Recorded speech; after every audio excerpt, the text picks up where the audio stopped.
Doctor Shaon এবং doctor Snigdha, উনি gynae doctor নামে পরিচিত, প্রেসক্রিপশন করে নিয়মিত রুগী দেখতেছেন। তারা আদৌ ডাক্তার না।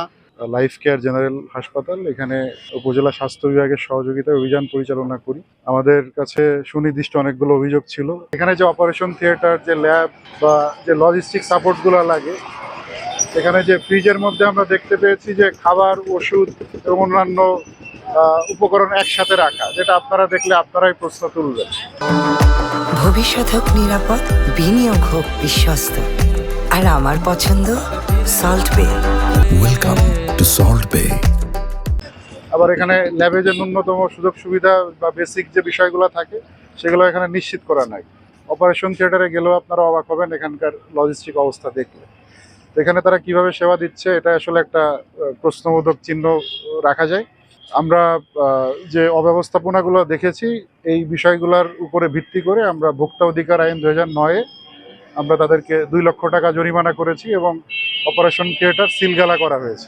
ডাক্তার স্নিগ্ধা এবং ডাক্তার মামুনুর রশিদ শাওন, এই দুজন ডাক্তারের বিরুদ্ধে আহ, আমাদের স্বাস্থ্য প্রশাসনে অনেক আবেদন জমা পড়ে, অভিযোগ জমা পড়ে। সেই অভিযোগের সত্যতা যাচাই করার জন্য এখানে এসে আমরা তাদের দুজনের অনুপস্থিত পাই। তাদেরকে এখানে আসার ইনফর্ম করা হয়, তারা এখানে আসতে ব্যর্থ হয়। আমরা খতিয়ে দেখেছি যে দুজন ডাক্তার এখানে প্যাড নিয়ে প্রেসক্রিপশন করে নিয়মিত রুগী দেখতেছেন, তারা আদৌ ডাক্তার না। তাদের কোনো ডাক্তারি সংক্রান্ত সনদ নাই, প্লাস নামের আগে ডাক্তার লেখা। এবং ওটিতে আমরা যখন ইন্সপেকশনে যাই, ওটিতেও আমরা বিভিন্ন অনিয়ম লক্ষ্য করি। বিশেষ করে ওটির রেজিস্টার, কয় দিনে কয়টা অপারেশন হয়েছে এটার নথি তারা দেখাইতে পারে নাই। ওটির ভিতরে যেগুলো লজিস্টিক সাপোর্ট থাকে, যেমন ওটি টেবিল, ওটি লাইট, অ্যানেস্থেটিক অ্যাপারেটাস এবং ওয়াশরুমের ভিতরে অনেক অসামঞ্জস্য দেখা দেয়। এবং ওটির ভিতরে নোংরা সব ইনস্ট্রুমেন্ট ছিল।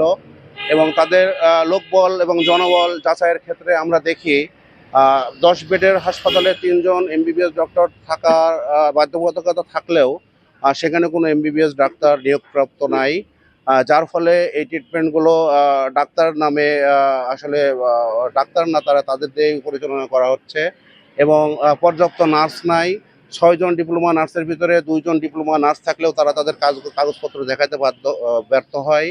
এবং হাসপাতালের যে মেন 2 জন মালিক, ডাক্তার শাওন এবং ডাক্তার স্নিগ্ধা, উনি গাইনি ডাক্তার নামে পরিচিত, ওনারা পলাতক থাকায় বা অনুপস্থিত থাকায় কোনো কাগজপত্র আমরা সেভাবে দেখতেও পারি নাই। ওনাদের কাছে নাকি কাগজপত্র জমা আছে। সো সব মিলিয়ে আমরা কিছু অনিয়ম এবং ত্রুটি দেখতে পাই। স্বাস্থ্যবিধি আইনে কিছু অনিয়ম লক্ষ্য করার ফলে জরিমানা করেন। আপাতত ওটির অনিয়মের জন্য ওটির কার্যক্রম বন্ধ রাখার জন্য সিলগালা করা হয়।